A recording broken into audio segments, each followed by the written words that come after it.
Welcome to Get Over It, the consciousness transforming podcast for exceptional 21st century living. We've got a friend of the show back and a very good friend of mine. Kac Young is back, and I should say Dr. Kac Young to be formal. And we're going to be talking about her latest book, and that is My First Autobiography. From the Street Life to the Sweet Life by Spirit the Cat. And folks, for all you cat lovers, this is definitely a show for you. And even if you're not particular to cats, guess what? There's a lot of information shared that's going to be useful because kitties are very resilient. Now, the information shared on Get Over It uses intuitive and pragmatic insight to help you shift your consciousness to break through the blocks and release energy that is no longer needed. Yes, we're going to help you let go of the BS that's holding you back, but you guys know I always ask the question, are you truly ready to?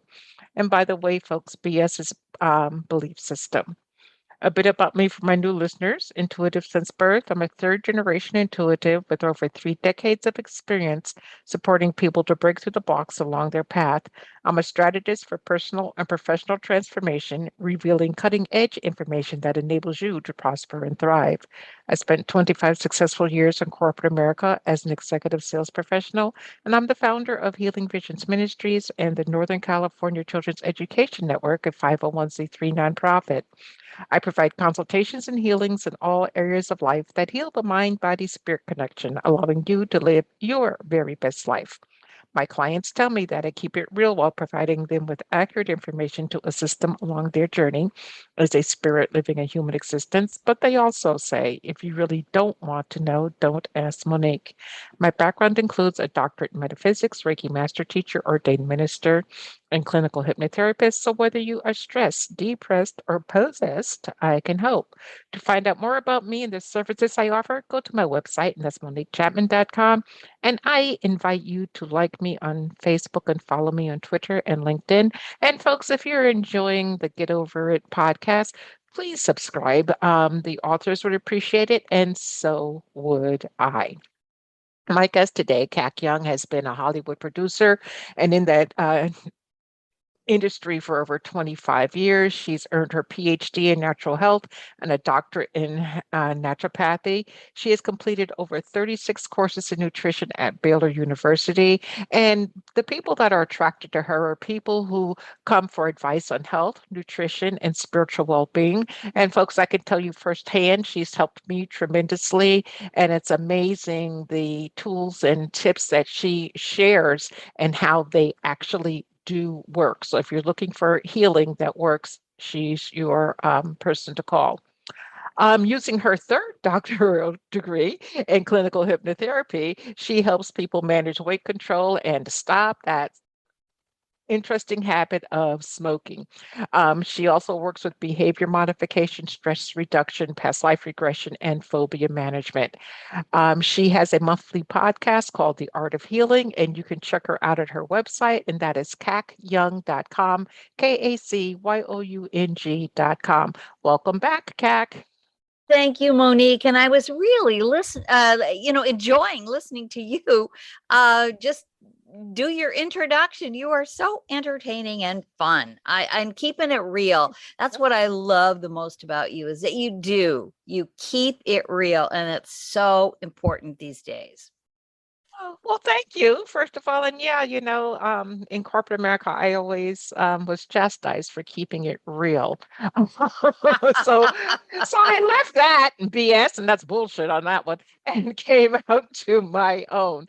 So, your book, My First Autobiography, From the Street to the Sweet Life by Spirit the Cat. How darling and entertaining. And what struck me with this is my sister who moved out to Modesto with her partner. He took in some two feral cats, and one cat looks exactly like Spirit, and it was a street cat, so it had to adapt to, like human life or inside life. And the parallels are so interesting. So why this book and why now? Because I know you have another cat book, and it's what, natural healing for cats? The Yes, cat's yes. Bach flower. Yeah. And I also have the 1 minute cat manager. So But I know it's not polite to correct the host of the podcast, but You can correct me anytime. Spirit wrote this book. The book is by Spirit the cat. I Okay. was merely the typist. Okay. So tell us, Spirit had a pretty interesting life coming into being. So what happened? Give us, Spirit's backstory. Well, I'll back up just a little tiny bit and tell you that three of my older cats, they were all 15 and 16, they passed away uh, a year ago in the fall. They all got just various different old age diseases, and they passed away. So losing three cats was really a terrible thing. So around Uh-huh. Christmas, I started looking for another cat to adopt. I still had Socrates. He's an older ragdoll, but we thought, let's get, a new kitty in here and just enjoy that. So I started looking around and I found on a website called Kitty Bungalow Charm School for Wayward Cats. I found this little face of Spirit the cat and I went, "Oh my goodness, that's the boy." So Hmm. we applied for him and we picked him up on January 6th of 2021. So Oh we my goodness. Yes, and Kitty Bungalow is excuse me, located in South Central Los Angeles. And it's a very intense area of the city. There are Uh-huh. a lot of stray cats, there are a lot of feral cats, and Kitty Bungalow does amazing work. So we drove downtown Los Angeles, picked him up at 11 o'clock in the morning, and brought him home to Ventura. Well, that's when the fun started. He's a very active cat. He was in Kitty Bungalow until they checked him out and got him his shots and neutered him. So he was there a couple of months. Then he was in foster care for a little bit of time. So he had been socialized a little bit. Well, he Uh-huh. came to this house and said, "Oh, no, thank you. I I do not wish to be confined." And so, what I know about introducing cats to each other is that you try to put one in one room and one in another room, and you let them play with each other under the door and touch paws and get used to their sounds and their smells. And then you integrate them, but one by one. And another thing to do is when you have a new guest in your home is to take them into each room, one room at a time. So it's going to take you a little bit of time, but when Kitty can orient to each different room and get the various smells, then that's going to help the cat adjust to your environment. Um, and that's always handy. That also works for dogs as well. Any kind of an Uh-huh. animal into a new environment, take it at their pace. So the kitty was here, and we put the kitty in a very large, nice bathroom and said, "Okay, you get used to this here and the sounds and everything, and we'll just do it day by day." Well, first night, the kitty tore the place apart and knocked over everything on the counter and put the towels in the toilet and upended the shower and knocked over all the shampoo bottles. It looked like a hurricane had come through. So Uh-huh. well, we said, "Oh, okay, all right." We put all of that back together and said, "Now, Kitty, you're fine." And Kitty was crouched under the cabinet or behind the toilet. Kitty wanted nothing to do with anybody. So it took about 10 days for him to calm down enough, let us actually pet him, talk to him, and he was the most difficult cat I have ever had. Usually it's a day or two and then they'll let you pet them, and you know Uh-huh. you are the supplier of their food, so they really like you for that. This was a completely different experience. And so I would spend time in there talking to him and saying, "All right, Spirit, what do you want? What can we do for you?" And one thing, new owners can do is or new caregivers is get down on your hands and knees and look around the environment as if you were a cat or a dog. Hmm. Okay. And when you do that, you can see what they see. you can see that how big things are, how scary things might be, how Hmm. enticing other things might be. So you want to really become them if you can for a moment, and then see the world through their eyes. It really helps a lot. And Spirit, he was, once he came out of that bathroom, he really took command of the entire house, and he it was his. If he wanted to rearrange a room, he did. If he wanted things down off of a shelf because he wanted to be on the shelf, he did that. And Hmm. so I constantly had to interact with him and talk to him.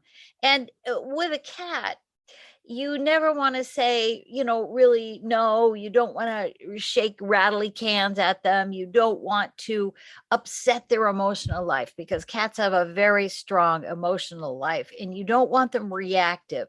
I wanted him to be cooperative.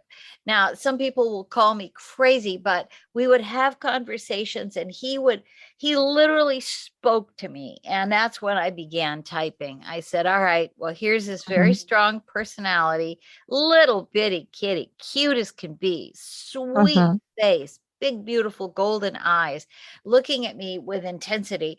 And so I just started to type out our little experiences. And he, well, he lived up to his name. He is spirit personified. Mm, what a beautiful story. You talk about South Central, and for those of you who don't know, South Central is also known as the Hood. It's a very interesting neighborhood to live in, and you've got to be on your P's and Q's. And in the story, she talks about how the cat survived in South Central, and then the mama cat went away, and then the three babies had nothing but each other to depend on. It is it's heartbreaking, heart-wrenching, but very interesting because it's a story of survival. And from the cat, at least what I picked up reading the book, it was about survival and being in the flow of trusting spirits. So can you tell us more about that, Cat? Trusting spirit that everything will work out?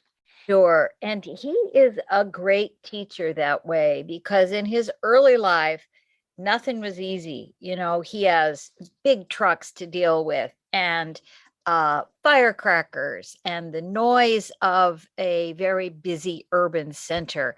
Hmm. And with the mother gone, these kitties had to survive on their own.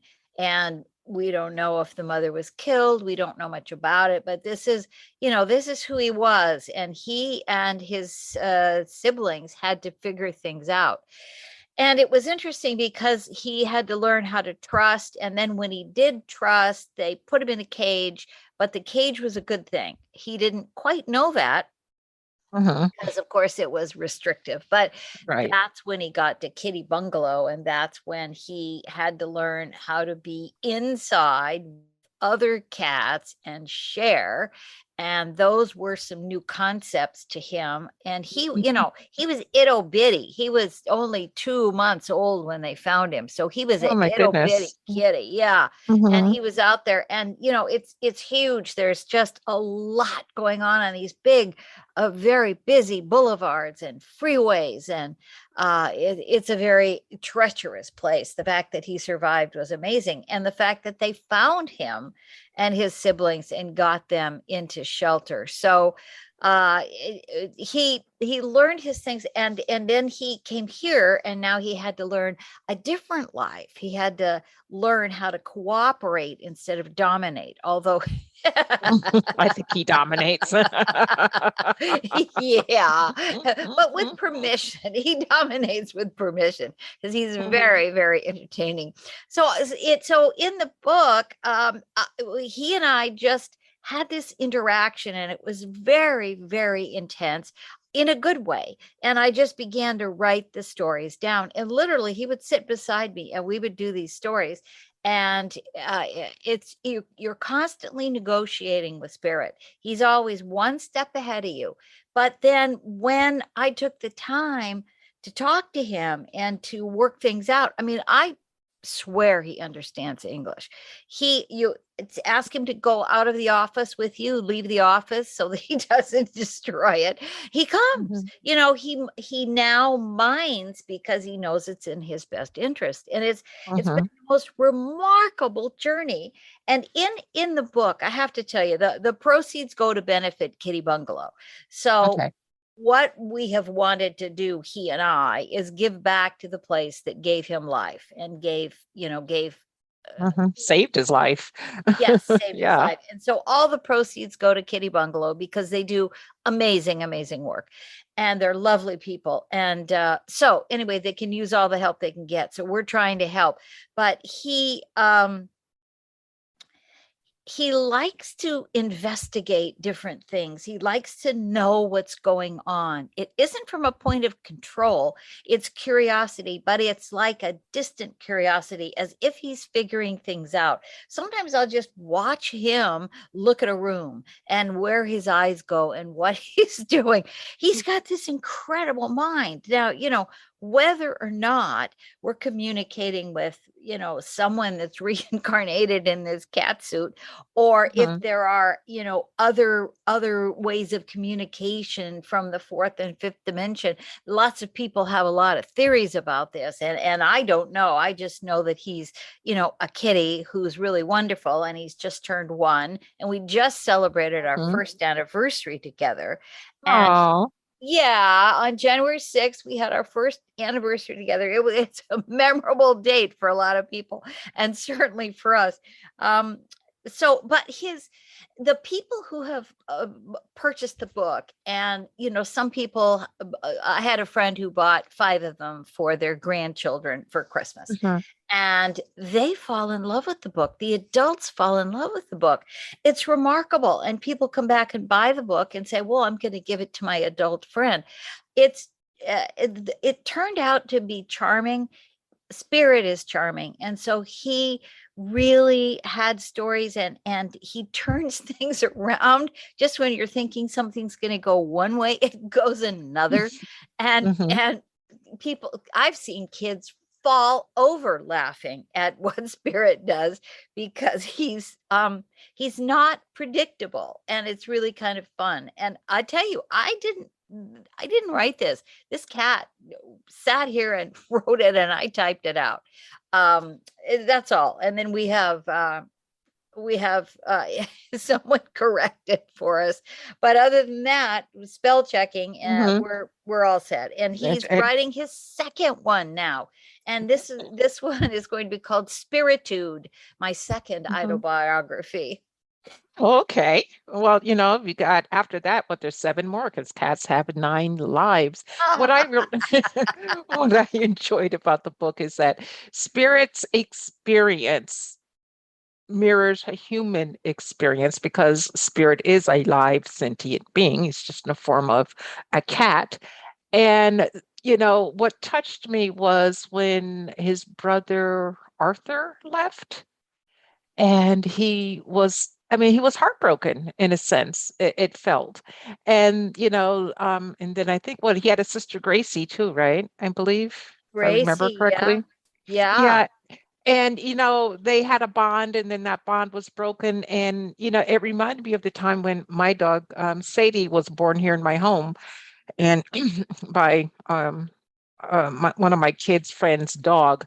And, the puppies were sold or given away, and the dog would look for the babies for about a week, 2 weeks afterwards.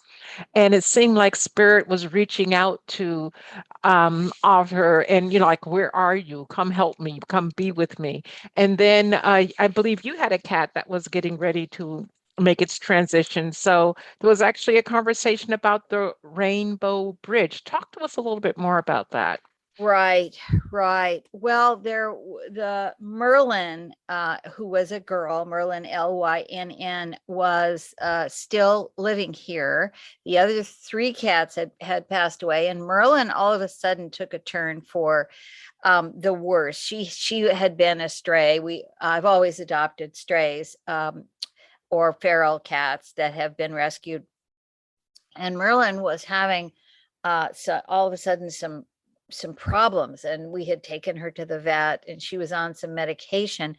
But one day she just kind of snapped, and we knew that it was towards the end. So I didn't want Spirit to wonder where the cat had gone, like he had lost his brother Albert. Uh-huh. So I wanted to kind of bring him into the process, if you will. So I was sat down and chatted with him and explained to him that the Rainbow Bridge is a place where cats go, cats and dogs go, to have another life, to have a better life when all of a sudden their body isn't working, or they, something has overcome them. And I didn't want him to be surprised or shocked that she was gone. So we had to pick a day, and we took her down and came back. And I could see that Spirit missed her. He definitely, she wasn't in her normal basket. She wasn't in her normal place. And he did wander around, but I do think it was a little bit easier for him because we had spoken about this process prior to Merlin departing. Uh-huh.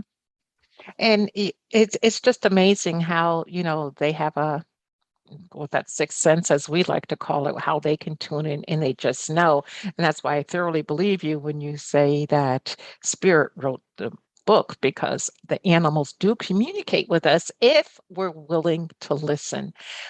Kat, what do you think is the biggest lesson that Spirit has to share for children and then adults? I think it's when you have to, or he had to decide, he had to somehow make a change, that his way wasn't the only way, that now he was in a situation where he had to participate with at when he first came, two cats and two dogs and two adults, and he had to, that had to change from where he was on the streets when he was, kingpin. I mean, I'm not sure who dominated him, or Albert or Gracie, but I think it was probably Spirit. Um, and so he had to learn cooperation, and that was hard for him because he was king of the heap out there, and working with and understanding that you can't hit the dog on the head when you want to. Not without consequences. That's right. and and that you have to share with the other kitties, and even if we give them separate bowls, you can't push them out of the way. So there were a lot of learning curves, and he had to extract that learning curve from betrayal and harm, and understand that this is a new life. So that's why the subtitle is From Street Life to the Sweet Life. He had to learn that learning curve of how you live, in a domicile with other beings, and that they have rights too. So that was kind of interesting. It didn't all belong to him, whereas the outside did, for as big as his little patch of the world was. Hmm. Well, you just celebrated your 1 year, I'm going to call it birthday, And a with, birthday. and a birthday with Spirit. What is the greatest lesson that he has taught you? Oh my gosh. Patience, never give up, that anything can be tamed, really, unless it has a physical problem, that it takes time, it takes a lot of humility to allow that other person, being, creature, to have its own space and its own reality, and to respect that. And I think working through those things, he taught me how to become a really good caregiver, and one who is truly that, a caregiver. That a lot of people think they are owners of animals, but the truth is, we may have dominion over animals, but what dominion means in ancient Aramaic is leadership, is guardianship. So Mhm. we are in charge of them, uh, but only so much as we take care of them. So I would much rather change that, the biblical reference to, we have we are assigned as caregivers of the animals on the planet and the planet itself. So that's how I feel. And I Hmm. think these little beings teach us that day by day if we let them, because they otherwise they'll go off in their own little territory. They're just fine without us, except for the food and medical care. Hmm. But when we interact with them, we have an emotional interaction and interdependence on each other, and we check on each other. It's really kind of fun. I need to know where he is for a sense of safety for him, as well Hmm. as he checks on me to see how I am too. It's really kind of cute. We're kind of like little old ladies that way, It works out. The love, the care, it goes both ways, right? It does. It does. And I think there is definitely a connection. There's very definite things. I mean, I can reason with him about doing certain things. He had a penchant for tearing up rolls of paper towels. So if I would have a paper Hmm. towel out, in a particular room to pick up spills or whatever, he would think that it was his. And so he would take that paper towel and he would roll and he would chew it up and tear up the paper and run with it. And it would be all over the halls and down the stairs. And he just had a great time with that. So after Hmm. about 2 weeks of this, I said, Spirit, first of all, we don't want to waste this paper. And once you're done with it, I really can't use these. These have been chewed through and gnawed. So here's what we're going to do. I'm going to give you one roll of paper towels and you can do whatever you want with it. I'm going to roll it back up and then you can use that again. But we Hmm. don't want to waste them for the sake of the planet and for the sake of mommy's pocketbook. We're going to do that. So, and that's what we would negotiate. And he's fine with it. He gets his roll of paper Hmm. towels and he runs and plays and chews and does and then he's done. Then it rolls up and he doesn't touch it for another few days. So that's the kind of stuff that we negotiated. That's really, Hmm. it's hilarious when you talk about it, but it works in a household because he can be a kind of a wild guy at times. Mm. Well, let me tell you, talking about wild guy, who won the war of wearing the leash to go outside, you or Spirit? Well, when there's treats at the end of it, when there's Mm. something that Spirit wants to do at the end of it, um, let's just say that Spirit won. But I now have the ability to put a leash on him if I need to. I'm not big for taking on cats out into the world and having them walk. There's a lot of things that they can get in trouble with out there, Hmm. and there's a lot of FIP, and there's all kinds of other stuff and germs in this environment.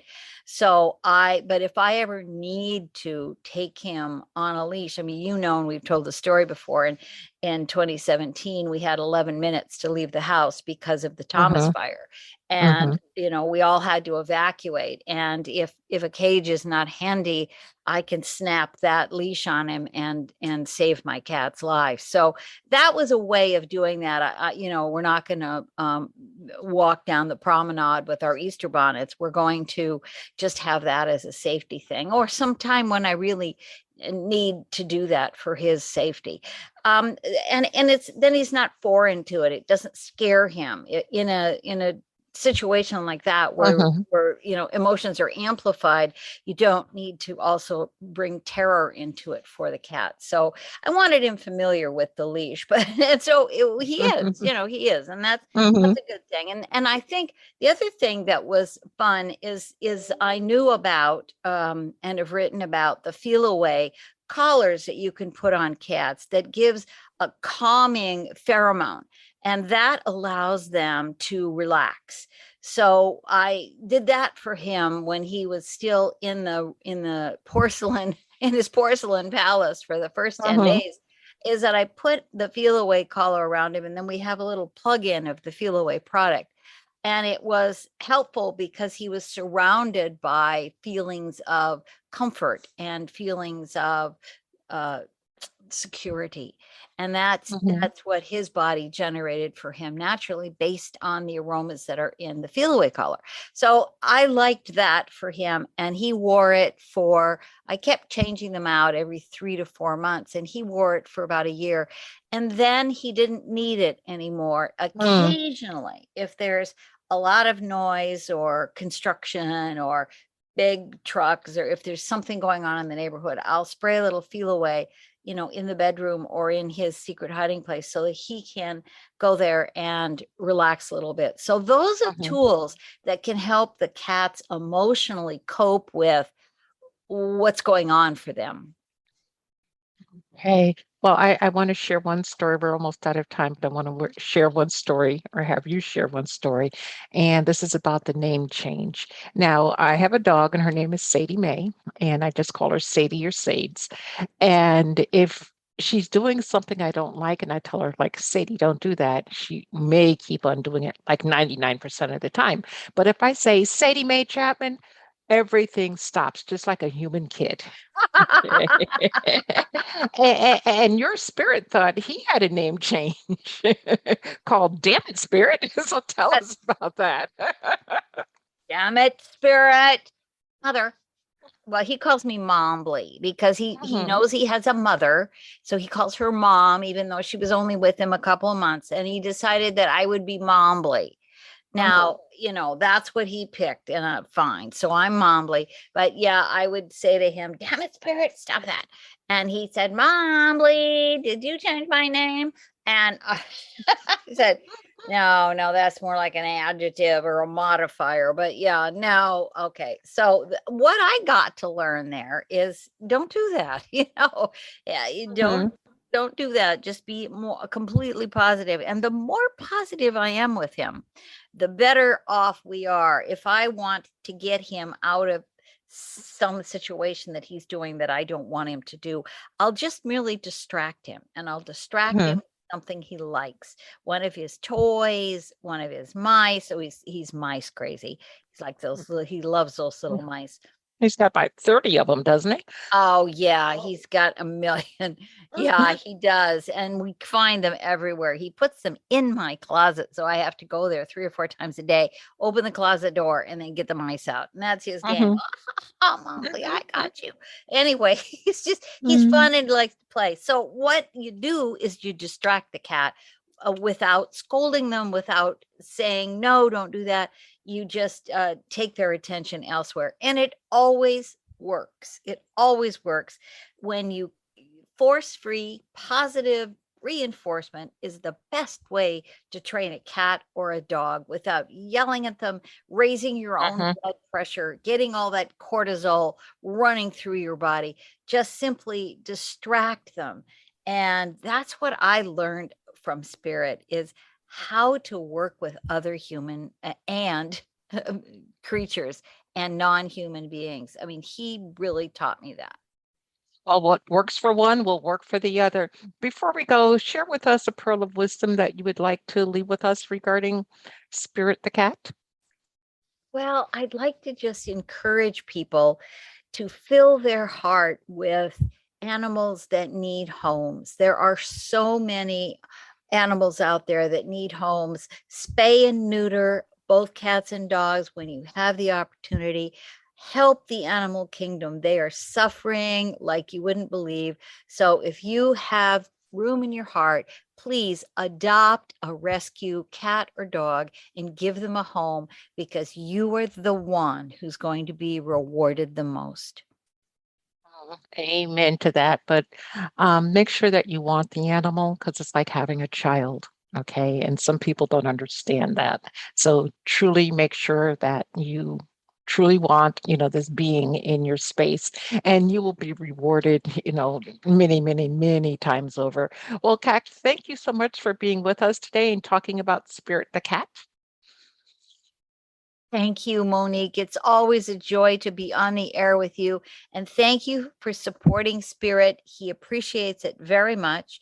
And we both do. And so does Kitty Bungalow Charm School for Wayward Cats, because they benefit from the purchase of this book. You can find it on Amazon. and it's called My First Autobiography, From Street Life to the Sweet Life by Spirit the Cat. Please buy Oh. it and enjoy it. Yes, please do. And remember, folks, that the most important choice that you can make is what you choose to make important. Consider making the masterful choice of, adopting a pet, a kitty, a doggy, a ferret, whatever it is. Make that masterful choice and give a wonderful home to a wonderful animal. Abundant blessings, light, and love to all. Agape.